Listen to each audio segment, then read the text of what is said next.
Pluto is said to have been discovered in 1930. From 1930 to 2006, we have been taught that there are 9 planets in our so-called solar system. In 2006, Pluto was stripped of its planetary status, meaning since 2006, the International Astronomical Union officially recognizes 8 planets. Well, what if I told you that there are only 7 planets, including the Moon and the Sun, and not including Earth? What if I told you that this deception has been hidden right under our noses all along? Let's have a look at our calendar week. Sunday equals, you guessed it, Sunday. Monday equals Moon Day. Tuesday equals Mars Day. Wednesday equals Mercury Day. Thursday equals Jupiter Day. Friday equals Venus Day. Saturday equals Saturn Day. These are the original 7 planets encoded in our weekdays. Let's have a look at the etymology of planet.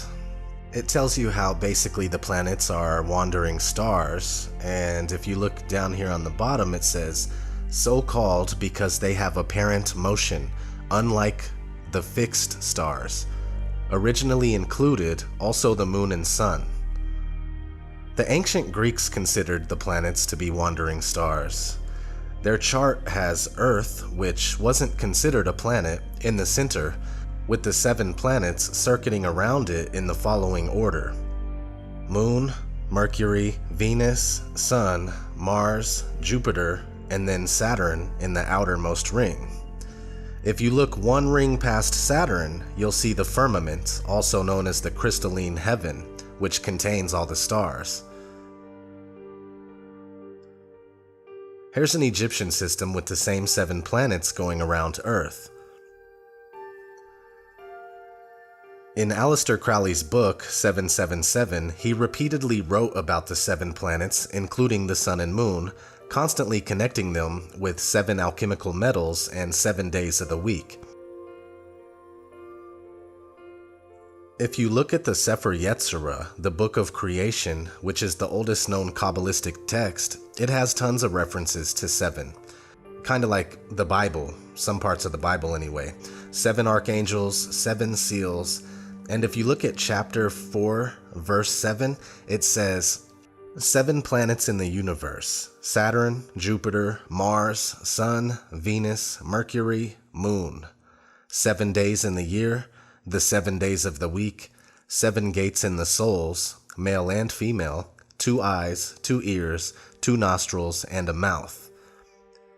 In chapter 4, verse 15, it says 7 universes, 7 lands, 7 seas, 7 rivers, 7 deserts, 7 days, 7 weeks, 7 years, 7 sabbaticals, 7 jubilees, and the holy palace.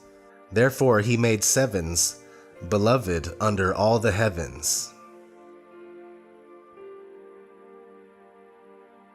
Chapter 4 in this book is mostly about the number 7, and in this particular version of the Sefer Yetzirah that I'll be linking in the description, on page 187, it goes on explaining the 7 firmaments, the 7 earths, meaning 7 continents, and so on.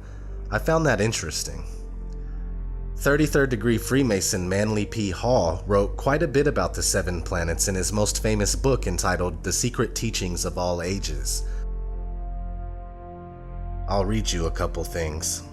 The 7 wonders of the world, while apparently designed for diverse reasons, were actually monuments erected to perpetuate the arcana of the mysteries. They were symbolic structures placed in peculiar spots, and the real purpose of their erection can be sensed only by the initiated. Eliphas Levi has noted the marked correspondence between these 7 wonders and the 7 planets. The 7 wonders of the world were built by widows' sons in honor of the 7 planetary genii. Their secret symbolism is identical with that of the 7 seals of Revelation and the 7 churches of Asia. Pythagoras, according to some authorities, divided the universe into 9 parts, according to others, into 12 parts. The 12-fold system was as follows: The first division was called the Empyrean, or the sphere of the fixed stars, and was the dwelling place of the immortals. The second to 12th divisions were, in order, the spheres of Saturn, Jupiter, Mars, the Sun, Venus, Mercury, and the Moon, and fire, air, water, and earth. This arrangement of the 7 planets, the Sun and Moon being regarded as planets in the old astronomy, is identical with the candlestick symbolism of the Jews. The Sun in the center as the main stem, with 3 planets on either side of it. And that's just a couple of examples about the 7 planets in Manly P. Hall's The Secret Teachings of All Ages. Another aspect of this 7 planets idea for me was looking at a couple articles about how Uranus isn't a planet and about how Neptune shouldn't be considered if Pluto isn't. This gives a bit more credence to my line of thinking, but I'll admit that this is all just personal speculation on the subject. Since I've been able to see the flat Earth as the truth, I've also come to understand that Earth was never meant to be considered a planet. In fact, it's a planate, which means plane or flat surface. Earth wasn't considered a planet until the 16th or 17th century, so it's all fairly new. Whether Uranus, Neptune, or even Pluto are actually planets or not doesn't really matter. The thing is that Earth is not a planet. We don't live on a wandering star. We live on Earth, which is nothing more than land, because the water is not included in the word Earth. What we witness above us in the night skies are the planets, the wandering stars, the luminaries, moving about while the stars move uniformly in circuits, contrary to the wandering stars. When this information presented itself to me, I felt compelled to touch on the subject. So, thanks for watching. Until next time.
The stars will not fall.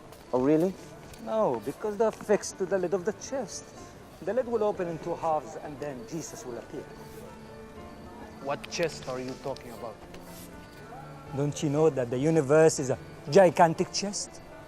Heaven is the lid on top, and the earth the ground below. They haven't told this fool that the earth is round. The earth is flat. Your head is flat. Read the scriptures. If the earth is round, why don't the people at the bottom fall off? Huh? And what about the ones on the sides? Why don't they slide off? Think about that. Davis knows. Hey, brother, what do you say? Is the earth flat or round? Only God knows those things.